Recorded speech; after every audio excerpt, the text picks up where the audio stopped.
Heinävesi on minulle rakas kotiseutu. Heinävesi on mulle juuret. Paikka, missä voi rauhoittua. Hiljaisuus, rauha. Tämä luonnon rauha ja vesistö. Ihmiset ja ympäristö. Luonto, sitten ne on just vesistöt ja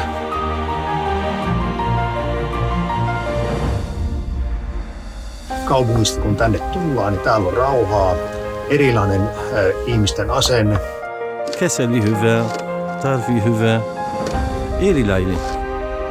Hyviä tapahtumia, kuten juuri musiikkipäivät. Tänne on todella mukava tulla. Täällä me viihdytään ja tämä on meille molemmille, myös mun puolisolle, kotiseutu. Monipuolinen paikka. Täällä on helppo olla, helppo hengittää ja hyvin monenlaisia ihmisiä. Niin se on oikeastaan sitten kaikista tärkein. Kyllä täällä koti on.